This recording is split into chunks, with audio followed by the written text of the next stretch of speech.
Kita akan bedah jurusan mengenai jurusan teknik lingkungan. Nah, sekarang kita kedatangan narasumber yang luar biasa. Silakan. Nama saya Aulin Gusti, bisa dipanggil Gusti. Saya alumni Teknik Lingkungan Universitas Indonesia angkatan 2011. Kebetulan satu angkatan sama. Aku biasanya manggil Ici ya, Ici Oci. Oh iya benar. Nah, S1 kan di UI ya, Ci. Nah, S2-nya di mana? Iya, aku S2. Kita kan satu angkatan. Akhirnya kita, aku S2 bisa dibilang 2 kali ya. Karena double degree. Gimana? iya, karena yang pertama itu fast track dan ternyata kita satu kelas lagi sama Onsi fast track sipil.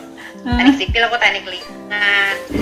Nah, terus habis itu aku di tahun terakhir aku agak melarikan diri ya. Melarikan dirinya kemana, Ci?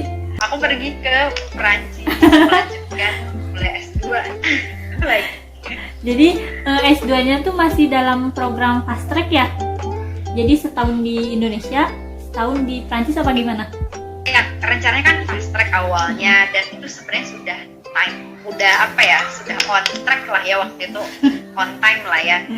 Tapi karena waktu itu akhirnya izin ke Prancis gitu, akhirnya fast tracknya sejujurnya batal sih, tapi cuti gitu. Jadi akhirnya dihitung S2 biasa sih. Tapi tetap aja kan jadi double degree dengan waktu yang lebih singkat sih menurut aku. Tetap fast track sih itu. Oh iya, tetap fast track ya. Jadi gelarnya tuh apa? MT apa tuh? MT dan MSc. MSc. Magister Teknik dan Master of Science. Di Prancis di univ mana, Ci? Namanya École des Mines de Nantes. Terus sekarang ceritain dong aktivitasnya. Sekarang aku sebenarnya balik lagi nih jadi mahasiswa, tapi sekarang aku lagi jadi mahasiswa S3, full time research di salah satu universitas negeri di Melbourne di Australia. Oke, jadi kenapa sekarang kita pakai teleconference? Karena Kisti lagi di Australia, lagi di Melbourne. Di sini sekarang jam 5, hampir setengah 6. Di sana jam berapa, Ci? Sini jam 9:10 malam. Nah, udah malam, jadi lebih cepat 4 jam ya? Iya, betul. Di univ apa, Ci, tadi? Nama uniknya sebenarnya Swinburne University of Technology. Wow, of Technology, kayak ITB gitu ya kalau di Indonesia? Iya. Kita mau ngobrolin dulu tentang teknik lingkungan nih, Ci. Soalnya masih banyak teman-teman, apalagi teman-teman SMA ya, nggak tahu tuh sebenarnya teknik lingkungan itu ngapain, belajarnya apa, prospek kerjanya seperti apa. Nah, bisa diceritain nggak, Ci, gambaran umumnya teknik lingkungan itu sebenarnya jurusan seperti apa sih? Nah, sebenarnya teknik lingkungan itu adalah program studi yang spesifikasi adalah berupaya untuk menjaga kelestarian lingkungan seperti kelestarian alam, kelestarian sungai, tanah, kualitas udara, dan sebagainya melalui proses-proses desain dan rekayasa engineering atau teknik. Nah, teknik lingkungan ini kebanyakan berada di bawah Departemen Teknik Sipil, seperti salah satunya di Universitas Indonesia itu di bawah Departemen Teknik Sipil. Kalau di ITB itu di bawah Fakultas Teknik Sipil dan Lingkungan atau FTSL. Nah, sebenarnya teknik lingkungan ini belajar tentang apa sih gitu. Memang kita sejujurnya kita belajar biologi, banyak banget pasti yang merasa kayak kayaknya teknik lingkungan teknik yang belajar biologi gitu kan. Memang kita belajar biologi, terutama geografi. Di situ kita mempelajari tentang siklus air hujan contohnya, atau tentang topografi tanah, sungai, dan sebagainya. Tapi tidak hanya itu, kita juga perlu itu ada fisika untuk mendesain misalnya bagaimana curah hujan sedang turun agar tidak terjadi banjir, maka kita perlu kelola sedikit saluran airnya agar beberapa persentase airnya diserap ke dalam tanah, beberapa persen juga bisa dialirkan ke dalam sungai. Nah, itu salah satu juga hal yang dipelajari di teknik lingkungan. Selain itu juga misalnya dalam pembuangan sampah nih. Nah, pembuangan sampah itu kan cukup kompleks. Ada yang namanya transportasi, ada jadwal rute transportasinya. Selain manajemen sampahnya, juga kita perlu manajemen tempat pembuangan akhir sampah itu atau TPA. Di setiap kota biasanya ada minimal satu. Nah, sampah-sampah itu kan biasanya mengandung asam, juga kadang berbau dan sebagainya. Oleh karena itu, tempat-tempat lokasi penentuan TPA, tempat pembuangan akhir sampah ini perlu menjadi studi khusus untuk mencari lokasi, berapa jaraknya TPA ke rumah penduduk dan sebagainya, agar misalnya tidak tercium bau dan sebagainya. Atau misalnya pengambilan sampah itu kenapa sih kadang terlalu pagi, jam 5 pagi, kenapa nggak siang hari? Karena kalau sudah siang hari takutnya saat pengangkutan lalu berada di jalan tol atau di jalan raya, maka truk sampah itu bisa mengakibatkan bau dan mengganggu masyarakat sekitar seperti itu. Selain itu juga kita belajar tentang air pollution atau polusi udara, baik polusi udara mikrobiologi, juga polusi udara CO2 emission. Juga belajar polusi udara tingkat seperti virus misalnya, dan juga mikroba polusi, contohnya E. coli atau mikroba atau bakteri yang ada di air. Itu juga kita perlu treatment karena takutnya nanti diare. Jadi kita harus treatment dulu tuh air yang ada di sungai misalnya atau sebagainya sebelum akhirnya bisa diminum. Satu pertanyaan aja tuh udah jelas banget dijawab, sangat mencerahkan. Kalau boleh tahu, dulu kenapa Ici memutuskan milih jurusan teknik lingkungan? Kenapa nggak teknik sipil? Kenapa nggak kedokteran? Kenapa nggak jurusan yang lain? Kenapa, Ci? Oh, iya. Ini menarik banget sejujurnya. Berarti ini artinya flashback ke bayangkan 12-13 tahun yang lalu cerita. Aku tuh waktu kita SMA, kayaknya waktu itu pada saat itu kan tahun 2010 lah, let's say kelas 2 SMA. Nah, itu tuh waktu udah dimana kita tuh sudah sering mendengar namanya perubahan iklim, pemanasan global, bahwa mencairnya es di kutub utara dan sebagainya gitu kan. Jadi pada saat itu sebenarnya sudah mulai booming isu-isu tentang climate change. Nah, di situ aku berharap dengan mengetahui fakta-fakta tentang climate change tersebut, sebenarnya itu diawali dari tugas sekolah, PR biologi dari guru gitu kan. Kita harus belajar tentang pemanasan global, akhirnya mengetahui tentang pemanasan global, dan akhirnya mengenal lebih lanjut, akhirnya tertarik, dan jadi akhirnya kayak ingin menjadi ternyata sebentar lagi lingkungan ini berbahaya kalau tidak diselamatkan, ceritanya begitulah, karena kan idealis. Lalu akhirnya kayak we have to be part of their team deh, kita harus bikin mungkin kita kayak harus semoga kita bisa jadi salah satu orang yang bisa save bumi ini gitu, menyelamatkan bumi ini gitu, apalagi kita masih muda pada saat aku berpikir. Dan salah satu caranya adalah masuk teknik lingkungan. Nah, kebetulan orang tua tuh juga dukung banget, karena menurut orang tua aku kebetulan juga memang isu lingkungan itu akan terus booming sampai ke depannya gitu. Jadi semakin lama justru itu seperti snowball effect gitu. Jadi bahwa isu lingkungan itu nggak akan pernah redup, justru semakin ke depan itu justru akan semakin membesar isunya gitu. Sehingga wah, ini cocok banget gitu kan, udah ada keinginan dari diri sendiri dan motivasi, dan juga orang tua mendukung, dan kebetulan memang ya jalannya juga akhirnya masuklah coba apply teknik lingkungan UI karena nggak mau ke kota lain juga. Jadi akhirnya apply teknik lingkungan UI, terus yaitu tujuannya sebenarnya kalau ditanya banget nih dulu waktu SMA, pengen banget pergi ke kutub utara gitu sejujurnya, karena Iya dulu, karena waktu dulu kan perubahan iklim taunya ada es mencair dan itu cuma ada di Kutub Utara gitu. Jadi kirain salah satu-satunya profesi yang bisa dilakukan seorang teknik lingkungan itu adalah peneliti utara. Aku denger alasan Ici masuk teknik lingkungan, alasannya sebegitunya, jadi malu. Terbiasa emang. Enggak. Aulia Kisti.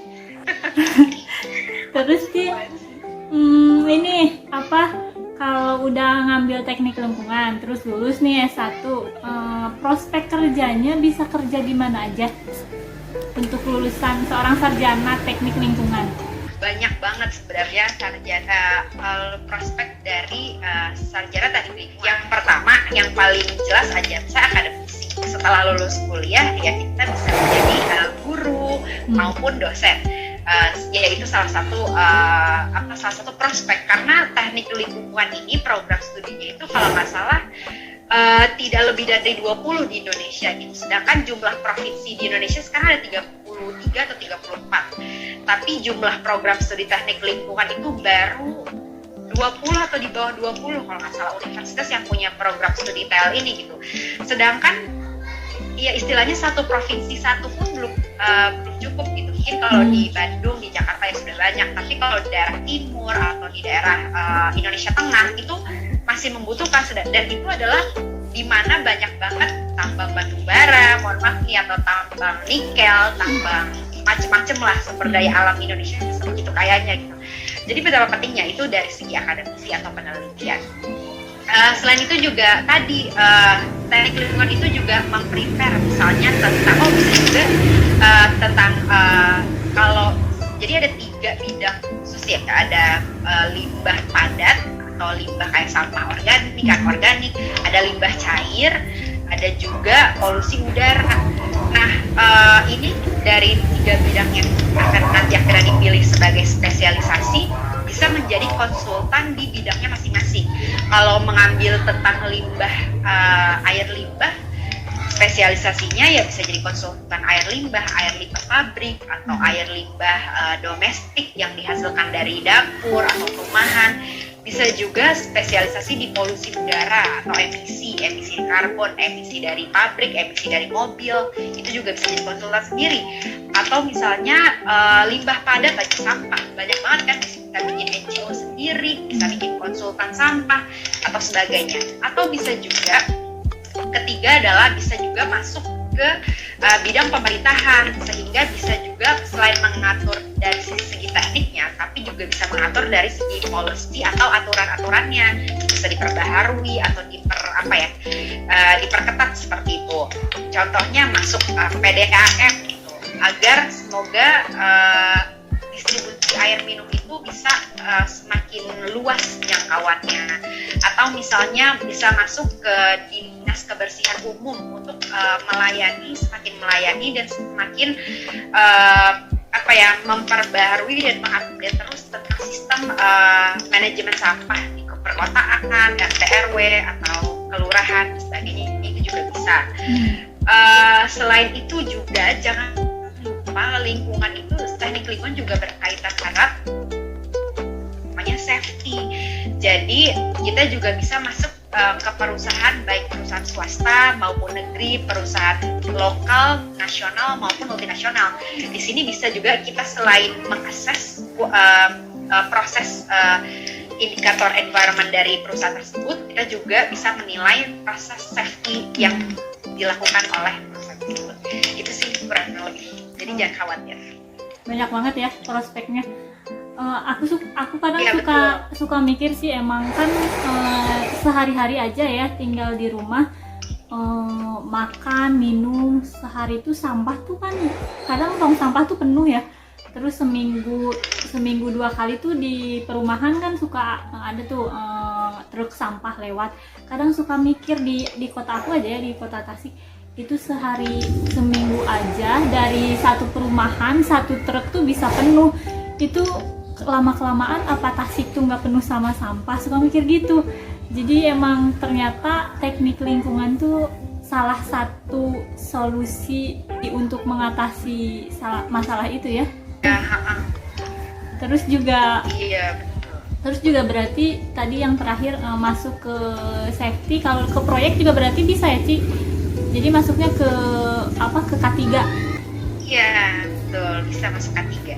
Tadi tuh aku sebenarnya pengen nanya kekhususan di teknik lingkungan, tapi belum ditanya aja udah dijelaskan. Jadi ada 3 ya tadi ya.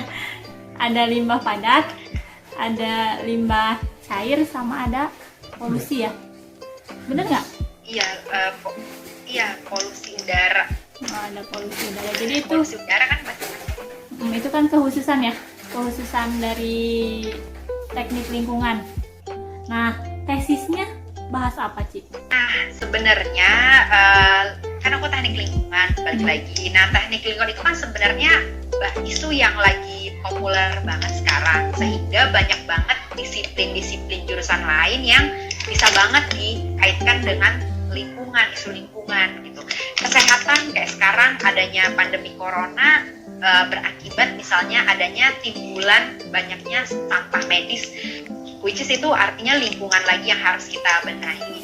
Nah, kebetulan aku itu di Prancis itu selain belajar lingkungan, tapi belajar juga tentang teknik energi.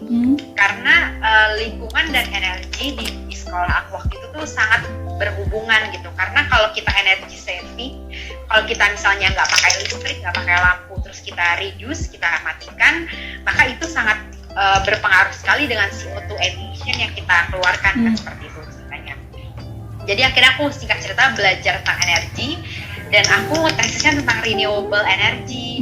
Nah, renewable energy itu adalah sumber-sumber energi yang terbarukan, bisa dari solar panel, bisa juga dari wind turbine ya. Tapi aku spesifikasi dari biodiesel.